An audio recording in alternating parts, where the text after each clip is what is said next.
Halo Sobat Outset, sesi ini kita akan membahas mengenai penyakit dan serangga. Nah, bagaimana mengendalikan penyakit dan serangga pada Phalaenopsis. Phalaenopsis rentan terhadap berbagai penyakit dan serangga. Untuk meminimalkan ancaman infeksi dan penyebaran penyakit, maka pada pot dan alat-alat pemotong maupun pada media harus dibersihkan dan bebas dari serangga dan patogen. Misalkan saja pada media, saat Anda akan menanam baik itu dengan media moss maupun arang harus dimasak terlebih dahulu ya. Dimasak dalam arti mungkin bisa dikukus gitu selama 30 menit gitu, atau harus semprot dulu dengan cairan alkohol misalnya pada saat sebelum memotong bagian tanaman yang akan dibersihkan. Tanaman yang sudah terserang penyakit ini harus segera dibuang ya. Banyak sekali ya yang karena sayang gitu, banyak yang harus tetap diperlakukan seperti biasa dan ditaruh lagi tanamannya di dekat tanaman yang belum terserang penyakit yang masih sehat. Nah, justru ini akan bisa menimbulkan penularan yang sangat cepat sehingga tanaman yang lainnya akan terserang juga dan menjalar.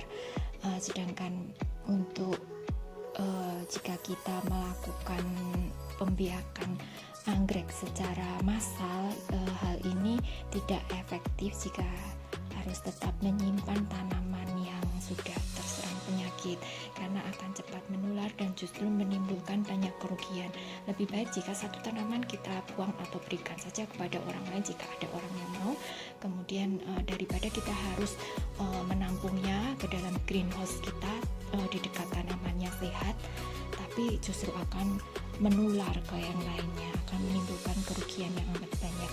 Tanaman dapat terserang patogen segera setelah menjalani transplanting, baik itu pemisahan dari induknya, misalnya saat kita keluarkan dari botol, misalnya kita pisah-pisahkan gitu ya, karena sering menempel dengan tanaman yang lainnya karena masih kecil-kecil ya, maupun pada saat kita akan repotting tanaman yang dewasa. Pada saat ini karena kondisi tanaman belum stabil, sering sekali terserang oleh patogen dan perlu sekali pengendalian sirkulasi udara serta kelembapan pada media tanam. Dan perlu dihindari adanya kondisi media yang basah secara terus-menerus dari pagi hari hingga malam hari. Pada umumnya bakteri Erwinia atau busuk lunak bakteri dan Pseudomonas spike atau busuk coklat ini lazim berkembang pada kondisi lembab dan hangat. Ingat ya, kondisinya lembab dan hangat. Meskipun pada saat misalnya musim kemarau kita kenal kondisinya hangat, tapi jika tempat Anda ternyata lembab karena tidak banyak orang bisa mengenali kelembapan, misalnya hanya dengan tangan kita atau apa gitu, tetap saja terjadi busuk lunak gitu ya. Bisa jadi media di bawah tanaman itu lembab karena pada saat panas justru terjadi banyak penguapan, dan jika penguapan ini terkumpul ya di bawah daripada media itu sendiri akan menyebabkan daun yang di atasnya itu lembab, kemudian dari atas mendapat pancaran sinar matahari yang hangat sehingga berkembang yang namanya jamur ataupun bakteri busuk lunak ini. Cara terbaik untuk menghindari penyakit busuk ini adalah dengan menyiram di awal pagi hari, pagi-pagi sekali disiram sehingga media akan kering saat malam hari, sehingga bisa menghindari media yang basah secara terus-menerus. Penyakit jamur seperti Fusarium, Phytophthora dan lain-lain ini terjadi atau bisa menjadi masalah ketika kondisi setempat berada di bawah standar yang dibutuhkan oleh Phalaenopsis itu sendiri, di mana kondisi dingin dan lembab itu bisa juga menyebabkan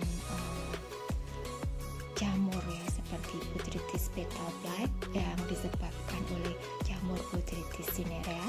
Jamur ini dimana menyerang bagian-bagian lunak tanaman saat kelembapan tinggi dengan tanda-tanda seperti adanya bercak-bercak gitu pada